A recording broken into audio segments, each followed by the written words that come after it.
Alors que change ce début de campagne officielle dans une campagne électorale déjà longue et à rebondissement? On en parle avec Frédéric Dosquet. Bonsoir. Vous êtes politologue, Bonsoir. spécialiste de marketing politique à Pau, auteur de plusieurs ouvrages dont le dernier Marketing en communication chez EMS. Un mot d'abord sur la mise en place des affiches électorales, on vient de le voir. Quel peut être l'impact des affiches sur le choix des électeurs alors qu'on bat un record d'indécis? Vous le dites, la clé de ce scrutin sera donc la part des indécis, estimée à l'heure actuelle à 30%. Des affiches politiques électorales classiques peuvent pas faire grand-chose, bien sûr, mais il reste encore très peu de temps pour faire la décision, notamment pour le quatuor de tête. Cela fait des mois qu'on est en campagne, finalement, entre les primaires, les affaires, les meetings des candidats. Qu'est-ce que cela change, ce début de campagne officielle, selon vous?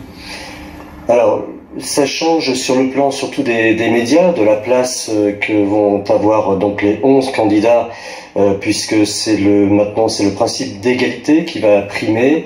Donc tous vont pouvoir avoir cette part de parole dans les médias officiellement, donc parlant.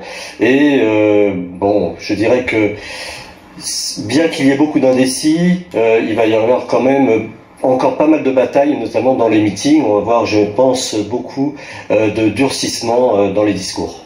Il y a une campagne qui se mène aussi de plus en plus sur les réseaux sociaux et pourtant, il n'y a pas ou peu de règles sur cette campagne pour Internet. Ça veut dire qu'aujourd'hui, il y a une campagne à deux vitesses. Alors oui, tout à fait, parce que c'est très difficile pour l'État de contrôler les prises de parole dans les réseaux sociaux, bien que les textes prévoient précisément donc de les encadrer, mais très clairement il y a vraiment deux vitesses dans la communication officielle, celle des médias et puis donc les réseaux sociaux qui, on le sait, génèrent beaucoup d'attention.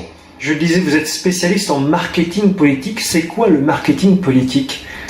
Alors le marketing politique, c'est une association, une alliance, si vous voulez, du marketing et de la science politique. Donc c'est vraiment deux champs qui viennent se compléter, l'objectif principal étant la conquête du pouvoir.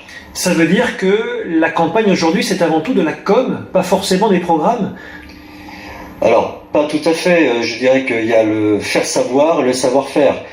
Savoir-faire, on va dire que c'est le contenu, c'est le programme, et puis son complément, le faire savoir, ça va être donc la mise en place d'une communication politique efficace. Merci Frédéric Dosquet pour votre regard de politologue et donc spécialiste de marketing politique. Vous étiez en direct de nos studios à Pau et je précise le titre de votre ouvrage, c'est Marketing et communication politique, que j'avais oublié le mot chez EMS. Merci bien.